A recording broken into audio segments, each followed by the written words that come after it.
हमें यहाँ पे कुछ कैरेक्टर्स को पहचानना है, क्योंकि ये पूरी स्टोरी उस कैरेक्टर के इर्द गिर्द घूमता रहेगा।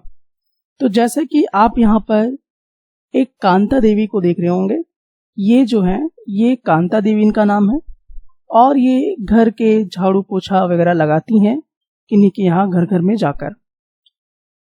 और दूसरा जो कैरेक्टर यहाँ पर है वो है सुजाता कुमारी, और इसका भी काम जो है दूसरे के घरों में झाड़ू पोछा करना, बर्तन साफ करना, कपड़े धोना, यही सब इसका काम है। अब चलते हैं हम लोग कि आखिरकार इन दोनों के बीच में क्या स्टोरी है। तो यहाँ पर आज इलेक्शन हो रहा है। आप यहाँ पे देख सकते हैं कि यहाँ पर कांता है और यहाँ पर सुजाता कुमारी है। ये दोनों आपस में दोस्त हैं और वोट देने के लिए यहाँ पर एक लाइन में खड़े हैं। तो कांता जो है, ये जो कांता है, ये सुजाता से बात करती है कि हम लोग जब वोट देते हैं तो सभी के सभी बराबर हैं इस देश में, और यहाँ तक कि ये भी देखो कि जो हमारे मालिक हैं जैन साहब, वो भी क्या हैं, पीछे लाइन में खड़े हैं हमारे साथ। ऐसा ये देखती है और महसूस करती है कांता देवी कि हम लोग अपने देश में सब बराबर है। नहीं तो कोई यहाँ पे साहब है, नहीं तो कोई यहाँ नौकर है, कोई अमीर नहीं है, कोई गरीब नहीं है, सबके सब हम लोग इक्वल हैं, बराबर हैं। तो यहाँ पर इस लाइन में खड़ा होकर कांता देवी ऐसा महसूस करती है। अब आगे क्या होता है, अब बारी आ जाती है कांता देवी की वोट डालने की। तो जो सुजाता है वो कहती है कांता से कि जाओ अब तुम्हारी बारी आ गई है, और उसके बाद कांता रूम के अंदर जाती है और वोट देने के लिए बटन दबाने लगती है। लेकिन उस समय उसके मन में ख्याल भी आता है कि वो बटन किसको दबाए।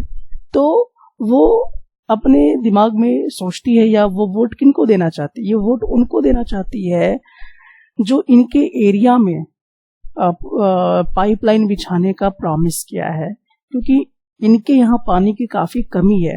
तो ये उसी उम्मीदवार को वोट देना चाहती हैं जिन्होंने इन लोगों से प्रॉमिस किया है कि आपके क्षेत्र में, आपके एरिया में हम लोग क्या करेंगे, पाइपलाइन देंगे ताकि आप पानी साफ सुथरा पी सकें।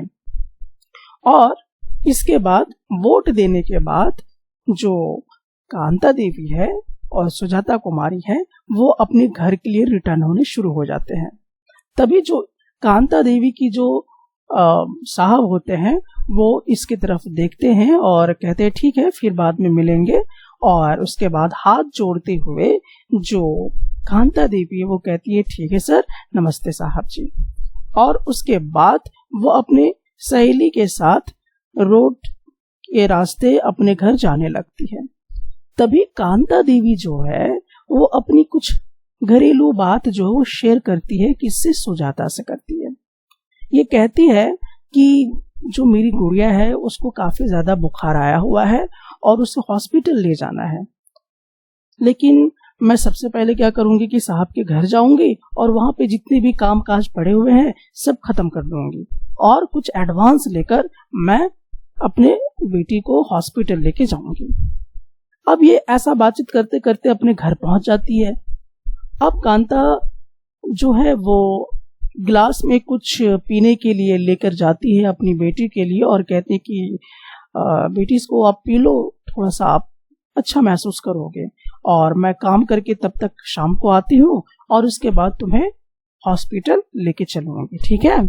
ऐसा वो अपनी बेटी से बातचीत करती है। अब उसके बाद अब पहुंच जाती है, वहां से घर से निकल जाती है। तो घर से निकलती है तो अपने मोहल्ले में देखती है कि बहुत सारा गंदगी यहाँ पे पड़ा हुआ है। वो गंदगी देखकर वो थोड़ा सा झल्लाती है, सोचती है अपने अंदर कि कितना अजीब है, यही कारण हो सकता है कि गुड़िया जो है वो बीमार पड़ गई है, यहाँ के सारे लोग बीमार पड़ गए हैं, यहाँ कभी साफ सुथरा रहता ही नहीं है। इस तरह के मन में उस ख्याल जो है वो आ रहे हैं। बट यहाँ पे ध्यान रखे कि साफ सुथरा रहना बहुत ही इंपॉर्टेंट है और अपने आसपास में सफाई को रखना बहुत ही ज्यादा जरूरी भी है। सो एक अनएजुकेटेड वीमन जो है यहाँ पर एक अच्छी जो थॉट है वो अपने आप में करती है। सो आगे बढ़ते हुए हम लोग देखते हैं कि अब ये जो कांता है पहुंच जाती है अपने साहब के घर, और झाड़ू पोछा लगाना शुरू कर देती है। तभी जो वहां की मैम होती है वो मैम देखकर कांता देवी की तरफ कहती है कि ठीक से थोड़ा कोने में सफाई करना, वहां पे कुछ छूट गया है, यहाँ पे कुछ छूट गया है, इस तरह की चीजें वो कहने लगती है। उसके बाद सारा काम निपट कर कांता देवी जो है वो मेम साहब के पास जाती है और कहती है कि मुझे कुछ एडवांस चाहिए। तो उसकी जो मेम साहब है वो पैसे तो देती है कांता देवी को, लेकिन कुछ कहते हुए कि ठीक है ये तुम रखो एडवांस, लेकिन बार बार इस तरह से एडवांस मत मांगा करो, इसकी आदत मत रखो तुम। उसके बाद थोड़ा सा चेहरा अजीब सा बनाकर, थोड़ा सा मासूमियत दिखाकर जो कांता है वो जी मैडम कह के वो पैसे ले लेती है और शाम को फिर वहां से निकलकर अपने घर जाती है और अपनी बेटी गुड़िया को कंधे पे लेती है और हॉस्पिटल के लिए निकल पड़ती है। अब हॉस्पिटल के लिए जब निकलती है तो इसे एक लंबे लाइन का सामना करना पड़ता है, एक लंबे लाइन का सामना करना पड़ता है और अपनी बेटी से कहती है कि बस थोड़ा सा और कुछ मिनट, हम लोग बहुत ही जल्दी जाएंगे हॉस्पिटल के अंदर। मन ही मन जो कांता देवी है वो सोचती है कि वोट के टाइम पे जो जैन मैडम थे या जो जैन साहब थे वो सब तो एक लाइन में खड़े थे, लेकिन क्या वो अपने बच्चे के लिए जब उनका बच्चा बीमार होता तो क्या इसी तरह से लाइन में खड़े होते? ये सवाल कांता देवी के मन में झकझोर देता है। वो कुछ चीजें सोचना शुरू कर देती है, वो डाउट करना शुरू कर देती है कि क्या हम लोग इक्वल हैं?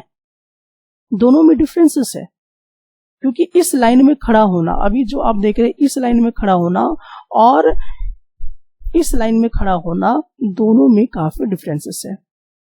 यहाँ पर उसकी मेम साहब, उसके साहब सब एक ही लाइन में खड़े हैं, लेकिन हॉस्पिटल के लाइन के लिए यहाँ पर बिल्कुल भी वैसा नहीं है। आखिरकार ऐसा क्यों? इसके मन में इस तरह का विचार क्यों आ रहा है? तो क्या ये इक्वलिटी है? क्या यहाँ पर सबको इक्वल राइट मिले हुए हैं? तो ऐसा क्यों हो रहा है? चलिए हम इस सवाल का जवाब पता लगाते हैं। तो बेसिकली हम लोग यहाँ पे देखते हैं इक्वल राइट टू वोट। हमारे देश में जो भी 18 साल से ऊपर के लोग हैं, चाहे वो मेल हो, चाहे वो फीमेल हो, चाहे वो अमीर हो, चाहे वो गरीब हो, चाहे वो पढ़ा लिखा हो या अनपढ़ हो, वो वोट देने का अधिकार रखता है। वो अपने देश में एक वोट देने का अधिकार रखता है। वो उसकी राइट है जिससे कोई नहीं छीन सकता है। सो ये एक कॉन्स्टिट्यूशनल राइट बनाया गया कि इक्वल राइट टू वोट, यानी सबको समान अधिकार दिया गया है। ऐसा नहीं है कि वोट देने के लिए आपको बहुत अमीर होना पड़ेगा या वोट देना होगा तो वही सिर्फ गरीब लोग देख सकते हैं या बहुत पढ़े लिखे लोग दे सकते हैं या बहुत ही वीआईपी टाइप के लोग दे सकते हैं। ऐसा नहीं है। हमारे देश में क्या है कि सबको इक्वल अधिकार है कि वो वोट दे। और वोट देने की कंडीशन हमारे देश में क्या है? हमारे देश में जो वोट देने की कंडीशन है वो है कि उस व्यक्ति का, जो मेल हो या फीमेल हो, उसका जो एज होना चाहिए वो 18 साल से ऊपर होना चाहिए। और जो भी 18 साल से ऊपर एज के हैं वो वोट दे सकते हैं। और इसी को हम कहते हैं यूनिवर्सल एडल्ट फ्रेंचाइज। तो यूनिवर्सल एडल्ट फ्रेंचाइज हम किसे कहेंगे, ये बात आप लोग समझ चुके होंगे। अब आपको इस सवाल का जवाब पता लगाकर कमेंट सेक्शन में जरूर बताना है कि जो हमारा डेमोक्रेसी है, उस डेमोक्रेसी में जो हमारा यूनिवर्सल एडल्ट फ्रेंचाइज है वो इतना महत्वपूर्ण क्यों है। इस सवाल का जवाब आप कमेंट सेक्शन में आके जरूर बताइए।